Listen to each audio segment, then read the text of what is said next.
Hello friends, അപ്പം നമുക്ക് കുമ്പളങ്ങ വെച്ചിട്ടൊരു മോരുകറി വെച്ചാലോ? അപ്പോൾ ഇന്ന് കുറച്ച് കുമ്പളങ്ങ മാത്രമേ ഉള്ളൂ. അപ്പോൾ ഞാൻ അതുകൊണ്ട് മോരുകറി വെക്കാൻ വിചാരിച്ചു. കുമ്പളങ്ങയും ചേമ്പൊക്കെ ഇട്ട് വെച്ചാൽ നന്നായിട്ടുണ്ടാവും. പിന്നെ പല കഷ്ണങ്ങൾ വെച്ചിട്ട് എല്ലാവരും മോരുകറിയൊക്കെ ഉണ്ടാക്കുമല്ലോ. ഞാനിവിടെ കുമ്പളങ്ങ വെച്ചിട്ടാണ് മോരുകറി ഉണ്ടാക്കുന്നത്. അപ്പോൾ അതിന് വേണ്ടിയിട്ട് നന്നായിട്ട് കഷ്ണം ചെറുതായിട്ട് അരിഞ്ഞിട്ട് നമ്മൾ വെള്ളത്തിലിട്ട് വെച്ചു. എന്നിട്ട് അതിന് ശേഷം ഞാൻ വെള്ളം അടുപ്പിൽ തിളയ്ക്കാൻ വേണ്ടി വെച്ചിട്ടുണ്ടായിരുന്നു ഈ കഷ്ണം അരിയുമ്പോഴേക്ക്. എന്നാൽ പിന്നെ അരിക്ക് നേരിട്ട് ഇട്ടാൽ മതിയല്ലോ എന്ന് പറഞ്ഞിട്ട്. അപ്പോൾ വെള്ളമൊക്കെ നന്നായി തിളച്ചുകൊണ്ടിരിക്കുക. അപ്പോൾ കഷ്ണം ഇട്ട് കൊടുത്തതിന് ശേഷം മഞ്ഞൾപ്പൊടിയും ഒരു സ്പൂൺ മുളക് പൊടിയും പിന്നെ ഒരു 2 പച്ചമുളക് കീറിയത് ഉപ്പുമാണ് ഇട്ട് കൊടുക്കുന്നത് കേട്ടോ. അതിന് ശേഷം ഞാൻ പിന്നെ വന്നിട്ട് കുറച്ച് പാത്രങ്ങളൊക്കെ അടുക്കി വെക്കുന്നുണ്ടായിരുന്നു, രാവിലെ കഴുകി വെച്ചത്. അപ്പോൾ അതൊക്കെ കഴുകി കമത്തി വെച്ചതാണ്, അതൊക്കെ ഒന്ന് എടുത്ത് അടുക്കി വെക്കുന്നുണ്ട്. അതിന് ശേഷം ഞാൻ തേങ്ങ അരയ്ക്കാൻ നോക്കുന്നുണ്ട് കേട്ടോ.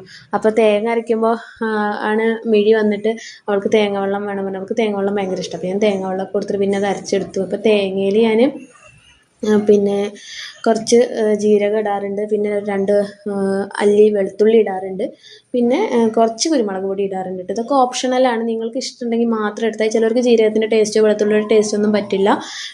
പക്ഷേ ഞങ്ങൾക്കൊക്കെ ഇവിടെ അതാണ് ഇഷ്ടം. പിന്നെ ഞങ്ങൾ കണ്ടതും എല്ലാവരും അങ്ങനെയാണ് വെക്കുന്നത്. അപ്പോൾ അതുകൊണ്ട് ഞങ്ങൾ അങ്ങനെയാണ് വെക്കുന്നത്. അതൊക്കെ ഓപ്ഷണലാണ്, നിങ്ങളുടെ ഇഷ്ടത്തിന്. നല്ല പോലെ എന്നിട്ട് ഈ തേങ്ങ അരച്ചെടുക്കുക. അതിലേക്ക് പിന്നെ ഞാനൊരു പാക്കറ്റ് മോരും പിന്നെ കുറച്ച് മോര് കൂടി എടുക്കുന്നുണ്ട്. അപ്പോൾ ഞാൻ പാക്കറ്റിലുള്ള മോരാണ് ഉപയോഗിക്കുന്നത്. അത് പുളി കമ്മിയായിരിക്കും. നിങ്ങൾക്ക് നാടൻ മോരുള്ളെങ്കിൽ അതെടുത്തോളൂ. അതൊക്കെ അവനവൻ്റെ ആവശ്യത്തിനനുസരിച്ചിട്ട് എടുക്കുക കേട്ടോ. എന്നിട്ട് അത് നന്നായിട്ട് അരച്ചിട്ട് രണ്ടും കൂടി നമ്മൾ ഇനി കറിയിൽ ഒഴിക്കും. അപ്പോൾ ഈ വീഡിയോ കാണുന്ന ഒരുപാട് പേര് സബ്സ്ക്രൈബ് ചെയ്യാതെ കാണുന്നുണ്ട് കേട്ടോ. അപ്പോൾ എല്ലാവരും എല്ലാവരും സബ്സ്ക്രൈബ് ചെയ്യുക, ചാനൽ ലൈക്ക് ചെയ്യുക, കമൻറ്റൊക്കെ രേഖപ്പെടുത്തുക കേട്ടോ. അപ്പോൾ ഇത് നന്നായി തിളച്ച് വന്നിട്ട് നല്ല കഷ്ണങ്ങളൊക്കെ വെന്ത് വന്നിട്ടുണ്ട്. അപ്പോൾ അതിലേക്ക് ഞാൻ പിന്നെ തേങ്ങ അരച്ചതും മോരും കൂടിയും ഒഴിച്ചു.